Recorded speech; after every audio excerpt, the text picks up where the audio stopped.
Welcome to This Week in East Brunswick.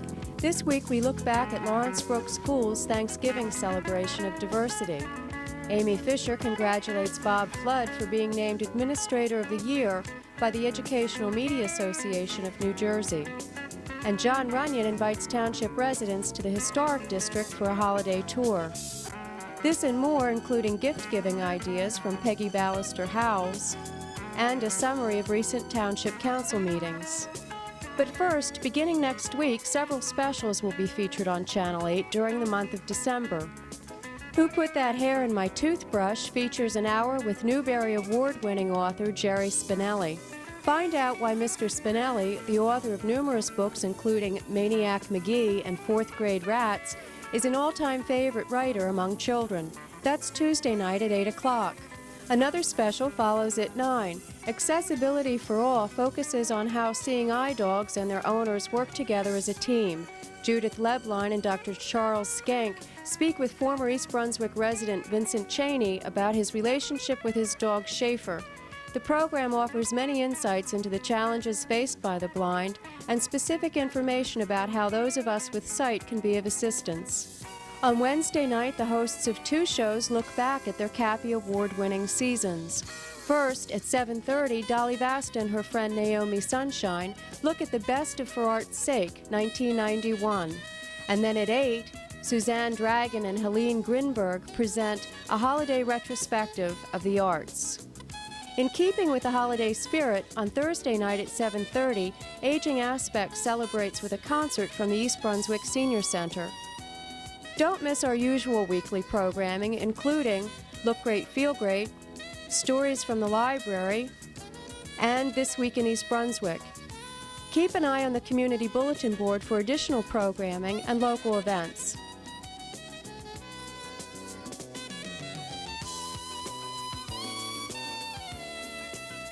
Hi, I'm Amy Fisher, and today I'm at Lawrence Brook School with Lois Solomon and Judy Gershon, who have planned a very special project.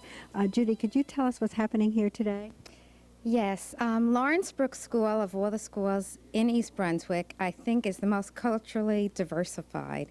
And we wanted to unify everybody and celebrate our diversity. And so this is our day to do it just before Thanksgiving.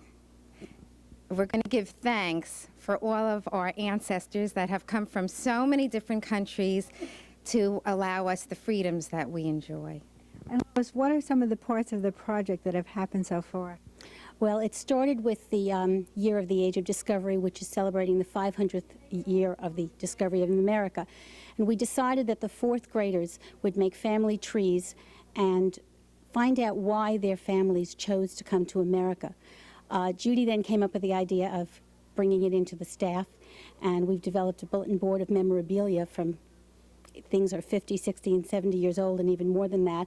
And every member of the staff made their own family tree, and we trace back to as far as the Civil War for some people. That's great. And then how did the children trace their countries of origin? Well, we gave them a figure, and our art teacher, Myra Feldman, made a form, and we distributed to every child in the school. And we asked them, go home, speak to your parents, find out where your ancestors came from. And we found out we were all immigrants and that there were all different countries. In fact, in my class alone, out of 23 children, we had 17 different countries that we celebrated coming from. And they found out what the country was, and then they did a flag of that country, which they're going to be hanging throughout the Center Hall this morning. Great. And now you're having an assembly program, right? Yes, yes we are. If I may, we also found that the parents became so involved in this because the project forced them to call members of their family to find out where did we come from and what happened. And each parent came in and commented what a wonderful project it was. Even the staff had a wonderful time with it. They called relatives they haven't spoken to in years just to get some of their background. And many people are very sorry that they hadn't done this sooner because there's parts of their history that they will never know. Now everybody wants to record it. Well, that's great. So now we'll take a look at your beautiful tree, and then we'll see your assembly program. And thank you very much. Thank you.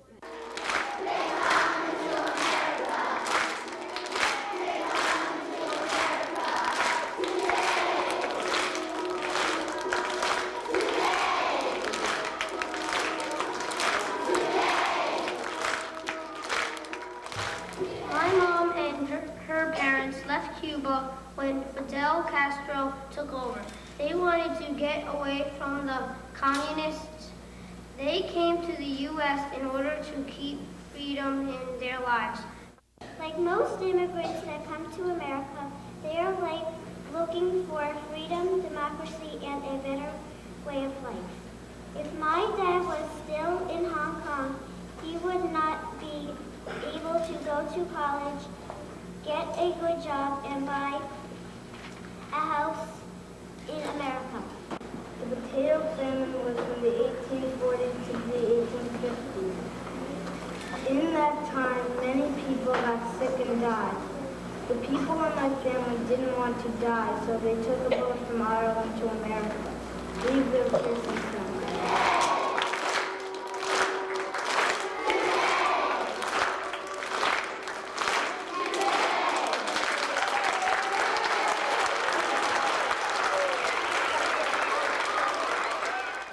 Hi, I'm at East Brunswick High School with the Library Media Specialist, Priscilla Vimeslick, and Mary Jane Smith, who played a major role in nominating one of our administrators to win a very prestigious statewide award. Priscilla, who was the administrator and what award did he win?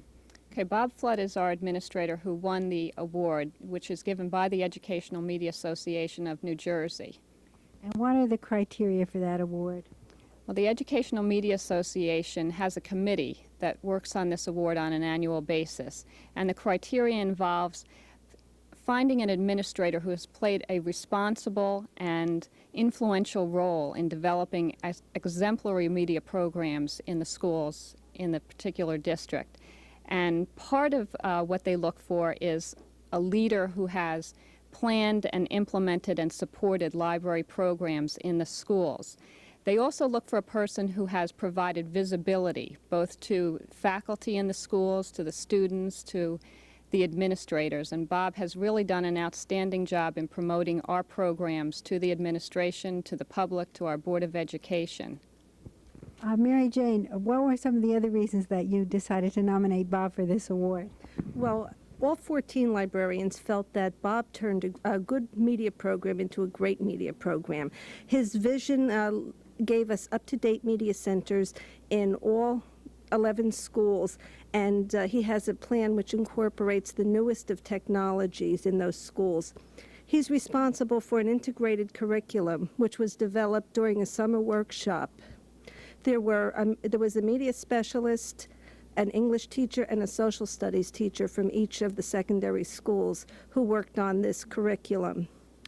In a second workshop, he developed a style manual, which enables the East Brunswick students to write their papers according to a certain criteria. He also is very responsible for the accumulation of technology in media centers. Here at the high school, we have not only the video encyclopedia of the 20th century, which is on laser discs, but we also have CD-ROM workstations, including InfoTrack, NewsBank, the Compton's Multimedia Encyclopedia, and Knowledge Bank. And we also have in all secondary schools the Dow Jones News Retrieval System, which is an online database for the students to use. Well, here is the Administrator of the Year for the Educational Media Association of New Jersey, Mr. Robert Flood, and he's also our District Supervisor of Social Studies and Media Services. Bob, how do you feel about winning this great award? I was thrilled just knowing that the media specialists had nominated me for the award. They told me about it several weeks before the decision was actually made, and knowing the kind of media specialists we have in East Brunswick, the fact that they thought that well of me, I was elated. At the breakfast at the Hyatt in New Brunswick, where the award was presented, which was incidentally very rewarding morning for all of us from the district who came to see you receive the award, you made some very interesting remarks about media services. Would you like to tell us a little bit about what you said that day? Yeah, it gave me an opportunity to expound upon some of my philosophy of education, philosophy of library media. I really firmly believe that we have to make access to media opportunities a #1 goal in the area of library media. And after we open up the access to media opportunities, we have to make sure that they're really quality opportunities. That involves research for all students, not just research for the students of those teachers who think it's a worthwhile thing to do, but research for everyone. And the research also has to have incorporated into it technological opportunities. Our students need to have opportunities to work with the very latest in CD-ROM and in other facets of computer and the technological age. I really find it a mission that we need to modify curriculum, we need to change people's thinking, and we need the support and cooperation of administrators, Board of Education members, and really the community at large to support the kind of quality library media program that East Brunswick has and needs to continue to build toward. Well, this, your being supervisor of media services, it really was an addition to your job of supervisor of social studies. How long have you been, has this been part of your responsibility? I acquired the media responsibilities about 4 years ago, and there are different ways to look at tasks. In some cases, one feels that you're spending not enough time in either area to do the job adequately, but I really looked at it as an opportunity for a marriage between the students we have in social studies and the kind of library media research that social studies and the other disciplines need to have support the curriculum. The ultimate goal in that area is to have the curriculum drive the Media Center so that the Media Center is a collection of really useful materials and useful audiovisuals that will support what we're trying to do in the social studies classroom and in the classroom of the other major subject areas. Well, obviously you've been very successful, and congratulations, and now we'll look at your plaque. Would you hold it up so we can see it? Sure.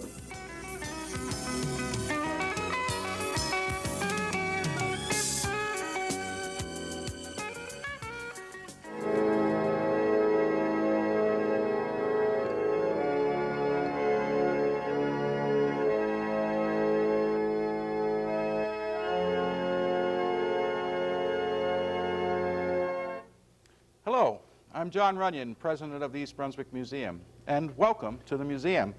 I'm sitting here playing a reed organ that was donated to us by Naomi and Mort Sunshine. But my purpose in talking to you now is to invite you down to the museum on December 15th. We're going to have a house tour of historic homes here in the historic village of Old Bridge, East Brunswick, and we're going to have a candlelight reception here at the museum. The house tour is a wonderful thing if you've not been on one here in the historic district. The beautiful Victorian homes down here are mighty to behold, especially in the holiday season. And there'll be 6 of them on the tour. And at the museum, we'll be in total candlelight. This is just a small reflection of what we'll have. And a beautiful, beautiful holiday reception on December 15th. It begins at 5. The house tour ends at 7. But the reception will continue here through the evening. It's $10 per person. Tickets will be available here at the museum. So why don't you think about joining us on December 15th between 5 and 7 at the museum, 16 Maple Street, in the historic village of Old Bridge, right off Main Street at the end of Old Bridge Turnpike, for a beautiful house tour in the holiday season, a candlelight reception, lots of good food to eat. Think about it, December 15th. Here at the East Brunswick Museum. Thanks for joining me at the East Brunswick Museum in the historic village of Old Bridge.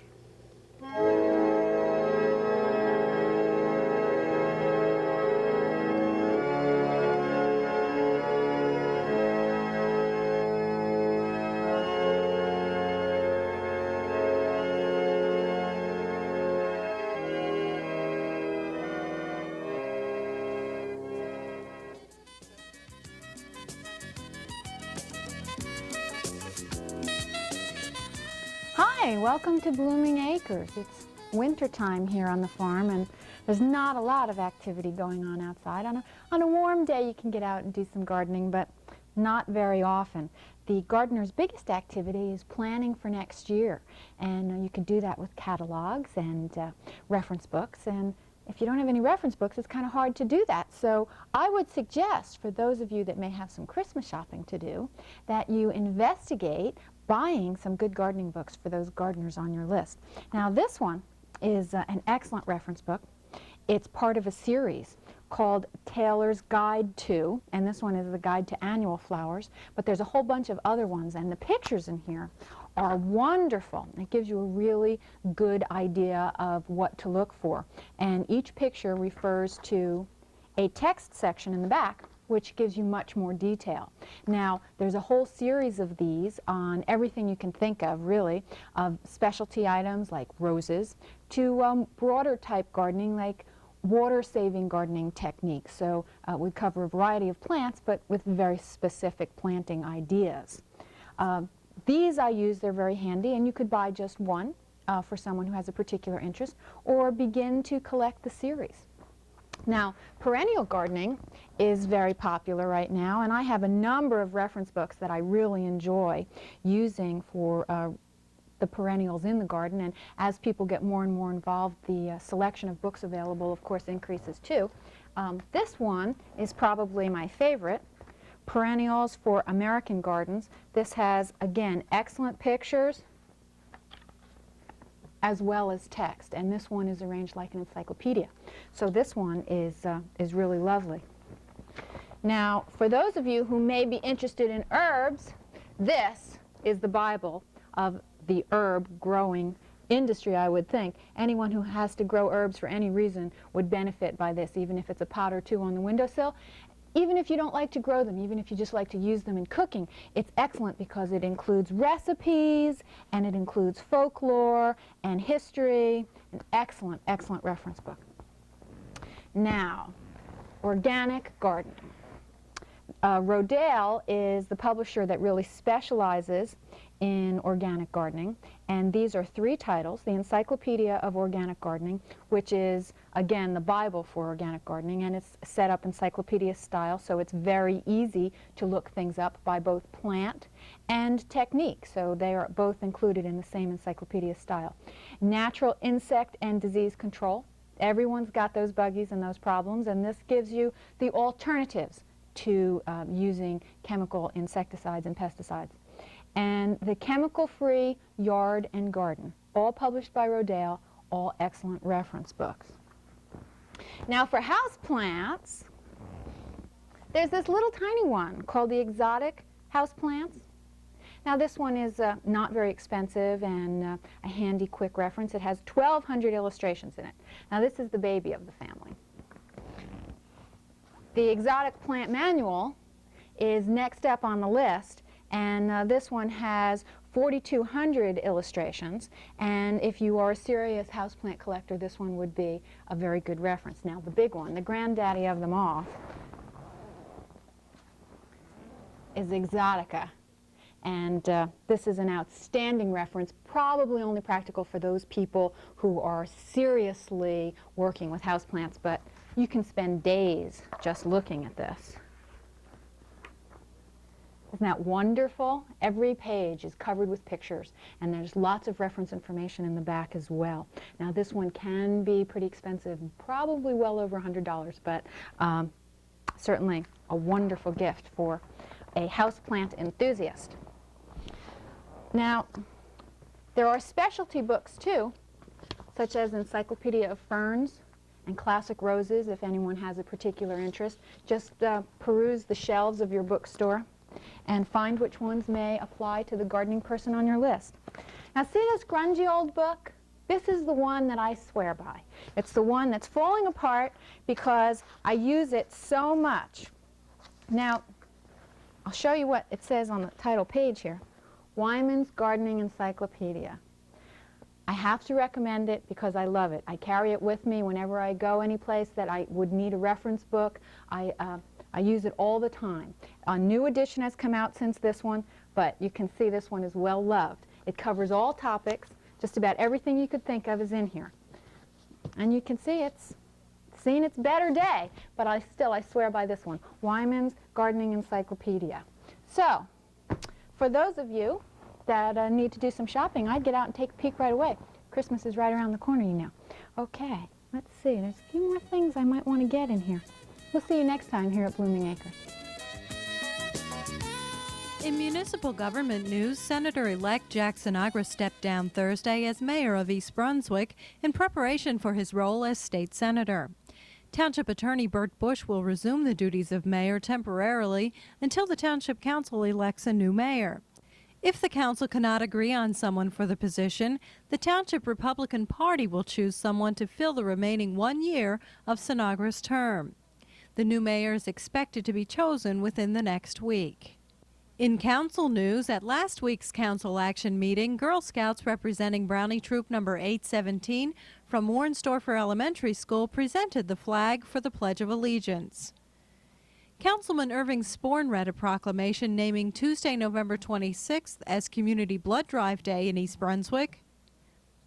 East Brunswick Youth Services Commission Representative Edith Gutman made a presentation to the council about the need for a community youth center in the township. In my estimation, had that center been given support at that time, we would have had a flourishing resource today, which would, following the East Brunswick tradition, possibly be an exemplary model for other communities. And I'm sorry that we missed that opportunity. And so we are endeavoring at this time to establish a firm base of need and support before making further essential steps toward a center. And be it known that the Commission is fully aware of the economic climate in our city, in our state, and in our country, and that within the parameter of that knowledge, certainly action will be dictated. In other council news last week, the council passed 2 ordinances, one in the zoning code and one in the land use and procedures code, with changes in the wording of the ordinances. The changes clarify specific agricultural uses and buildings exempt from the township site plan. Another ordinance that includes changes to the personnel manual for township employees was tabled to the next council action meeting. This was done because council members hadn't received copies of the manual until that day. Council members needed more time to review before making any decisions. Council members also passed an ordinance to acquire property on Milltown Road at the intersection of Harts Lane. The acquisition is necessary for the proposed improvements to the intersection, which include a new traffic signal, a widening of the roadways, and 2 left turn lanes. This week at Monday night's council agenda meeting, in the public portion, East Brunswick resident Hy Merson expressed to the council his outrage at Storer Cable's proposed rate increase for 1992. Council members agreed that the rate increases are too much. People are happy to get a 4% raise for their cost of living. 9.2% is a little outrageous in tough times. Storer Cable is not one of my favorite people. If we can get some reduction, wonderful, I'm all for it. I do endorse the idea of getting in touch with the other communities.